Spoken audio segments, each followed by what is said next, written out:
Story time. How my surgery incision opened back up once I got home. Anyway, I had decided to get my tubes tied. And when I got my tubes tied, they did an incision over, under my navel, belly button, and in the bikini area. They did that's how they did the incision for it. After they did the surgery, they had me in recovery. I believe either I went home later on that day because I had it done pretty early in the day, or I went home that next day and they had me overnight. But anyway, afterwards I got discharged. When I got discharged, I went home, and when I went home, rested up the next day, didn't do too much, rested up even the day after that. I felt good by the third day to move around, start, cleaning up the house and doing whatever, my normal things. So I decided to go to the store because we needed some items. I went to the store and I purchased my items. Before I went to the store, I put on, let me tell you what I had on. I had on my bra, my underwear, and a black maxi dress, a black and white maxi dress. And it was pretty the material was pretty thin. It was nice summer. It was a nice spring day. And so I walked into the store with that on. Came back. On my way back from the store, I started feeling like the front of my dress was sticking to my stomach. Mind you, the incision was under my navel and in my bikini, over my bikini area. So, didn't know what was going on, so I'll just inspect it when I get home. I proceeded to go ahead and walk home. It wasn't a long walk. The store wasn't a long ways from home at all.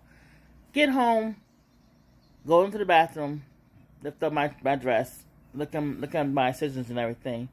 And the incision under my navel has some clear white blood cells, I want to say, this pouring out of it. Not pouring, but you could definitely see a lot of it was coming out. So, decided to go to the hospital.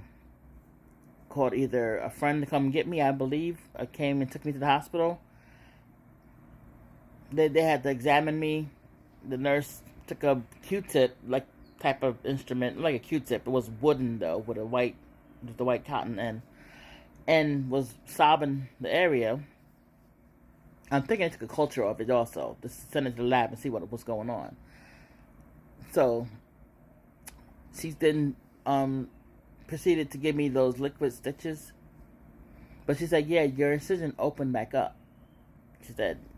And I'm thinking, all I did was walk to the store. I didn't do nothing strenuous. I wasn't doing no strenuous activities. All I did was walk from my house and maybe a 5-minute walk to the store. And walk back home. So, yeah, that's how that happened. Before I had kids, my sister, I remember as a child staying at home. My older sister had given birth to her child, and she was living with us, with the family still. And something like this happened where she ended up she had a C-section and it opened back up. I never wanted to have a C-section with my kids, and I didn't. Both my kids I've had vaginally, but I never wanted to have a C-section. So, for that reason, and then I ended up getting my tubes tied after having my kids. Years after having my kids, I decided to get my tubes tied, and this is what happens.